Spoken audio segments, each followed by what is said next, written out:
नमस्कार दर्शक बंधु शुभ संध्या आमे नहीं आसु देश विदेश राज्यर 20टी गुरुत्वपूर्ण खबर खबरटी भल लगे वीडियो को लाइक करने सहित चैनल नुआ सब्सक्राइब करी आपण जिलार ना लिखिदेवे जहाँफल प्रत्येक दिन आपण जिलार खबर किसी ना कि अपडेट पाइपर तेज कौन रही आज संध्यार खबर चलता नजर पकाइबा। बालेश्वर फकीर मोहन कॉलेज छात्री मृत्यु घटना रे विभिन्न दिग को तनघन चली ओडिशा उठुची पड़ुची सबुठी आंदोलन चली गतकाली ओडिशा बंद मध्य थिला। कॉलेज आईसीसी सदस्य को पचरा उचरा कर टीम आईसीसी सदस्य क्राइम ब्रांच टीम पचरा उचरा कर पुराना सीसीटीवी कुआड गला प्रिंसिपल को रूम रे सीसीटीवी लगी कि नहीं भारप्राप्त अध्यक्ष आईसीसी सदस्य नहीं आलोचना सूचनी सृष्टि क्राइम ब्रांच टीम कॉलेज तनाघना करुच्ची सेपटे मृत छात्री को घर पहुंची क्राइम ब्रांच पचरा उचरा करुच्ची। बालेश्वर जिला भोगराई ब्लॉक पलासिया गाँव में क्राइम ब्रांच टीम पहुंची तदंत जोरसोर चलाई खूब जल्दी परिवार को न्याय मिल विभिन्न दिगरे आहरी तदंत हेबो। एपटे एफएम कॉलेज छात्री मृत्यु घटना को नहीं 21 बीजेडी आरडीसी स्तरीय विक्षोभ ब्रह्मपुर आरडीसी जोन में विक्षोभ करिबो बीजेडी तेबे एफएम कॉलेज छात्री मृत्यु घटना विक्षोभ करिबो। अन्यपटे कांग्रेस बड़ निष्पत्ति नहीं एफएम कॉलेज मृत छात्री को एकादश श्रद्धांजलि दिवस भाव पालन करा।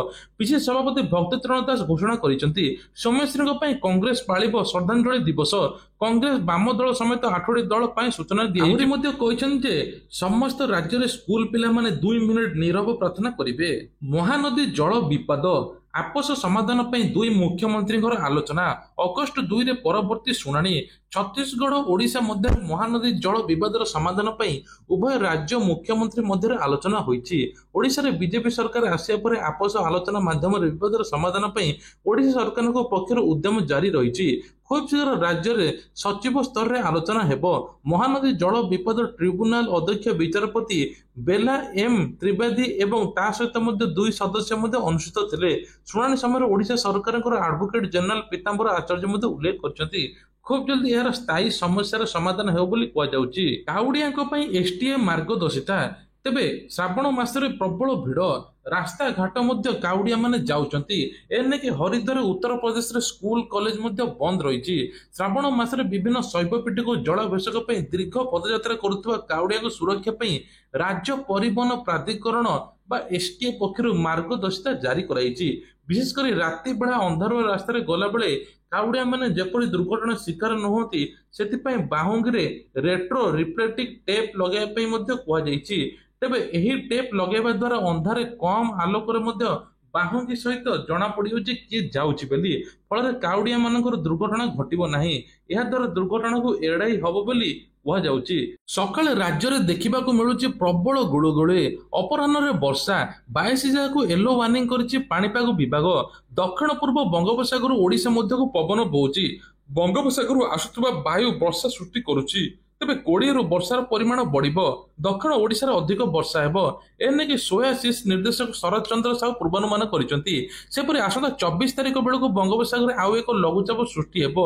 सूचना अनुसार दक्षिण पूर्व बंगोपसागर ओडिशा मध्यକୁ पवन बोउछि फल जलीय बाष्प अधिक रहुछि एही लघुचाप क्षेत्र सृष्टि करिबारे सहायक हेबो 20 वर्षार परिमाण बढ़िबो विशेष करिकि दक्षिण ओडिशा प्रभावित हेबो बोली कहिसेंती पाणीपाग विशेषज्ञ। ता सहित सुंदरगढ़ झारसुगुड़ा बरगढ़ संबलपुर देवगढ़ अनुगुल ढेंकानाल केन्दुझर मयूरभंज सोनपुर बौद्ध नुआपड़ा बलांगीर कलाहांडी कंधमाल नवरंगपुर रायगड़ा कोरापुट मालकानगिरी गंजाम गजपति बालेश्वर जिले में हालुकार मध्यम धरण वर्षा हेबो बोली सूचना मिली। खूब शीघ्र कांग्रेस भवन में खोलिब महिला अभियोग प्रकोष्ठ एक स्वतंत्र महिला सुरक्षा आप लॉन्च करिबो कांग्रेस राज्यर असुविधा थिबा महिला माने एही आप जरिए अभियोग करि परिबे। पीसीसी सभापति भक्तचरण दास एने बड़ सूचना देइचंती एथिसहित आसंता 24 तारिख रे दिन सारा राज्य सारा कांग्रेस पालिबो श्रद्धांजलि दिवस जीवन हारिथिबा छात्री को श्राद्ध दिवस थिबारु एही कार्यक्रम हाथ को नेछि कांग्रेस। ता सहित राज्य में गत किछि दिन हत्या आत्महत्या शिकार होते छात्री उद्देश्य यह पालन हेबो। विभिन्न स्थान में महिला कांग्रेस यही दिवस को पालन करिबो। कॉलेज विश्वविद्यालय 2 मिनिट नीरव प्रार्थना हो बोली विशेष सभापति भक्तचरण दास कहिसंती। ब्रिटेन ने एणिकी 16 वर्ष हेले देबे भोट तेबे 2029 निर्वाचन होई पारे बड़ परिवर्तन गुरुवार एने घोषणा करछन्ती ब्रिटेन सरकार।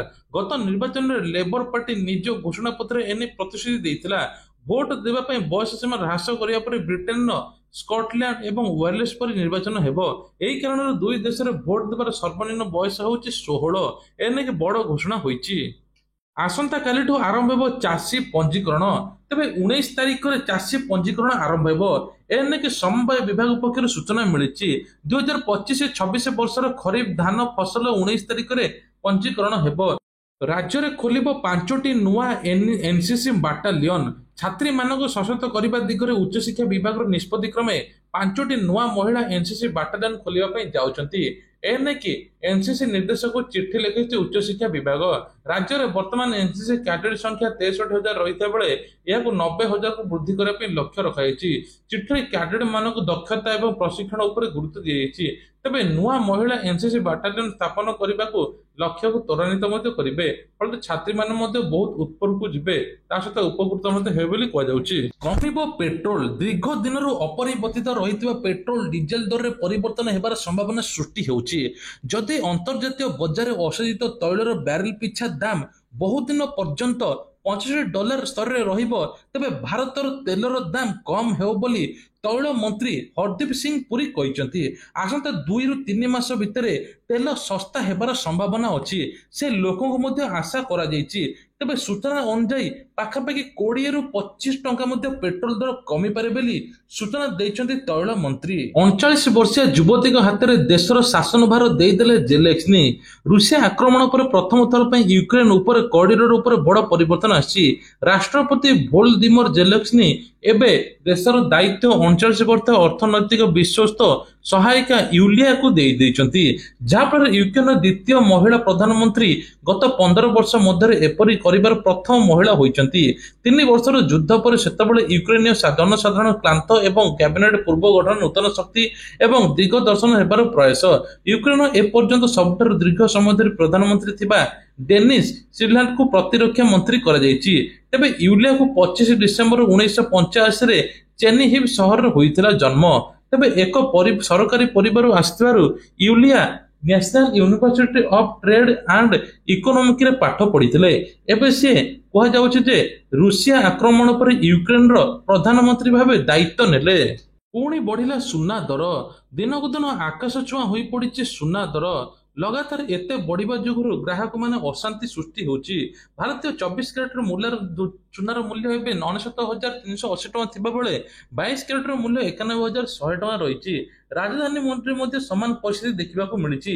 କିନ୍ତୁ କୁହାଯାଉଛି ଯେ ଏଥର ଏତେ ସୁନା ପରିମାଣ ବଢିଯାଇଛି, ଯାହାଫଳରେ ଗ୍ରାହକଟି କିଣିବା ପାଇଁ ମଧ୍ୟ 10 ଥର ଭାବୁଛି। ସେପଟେ ରୂପା ଦର ମଧ୍ୟ 1,15,000ରେ ପହଞ୍ଚିଛି।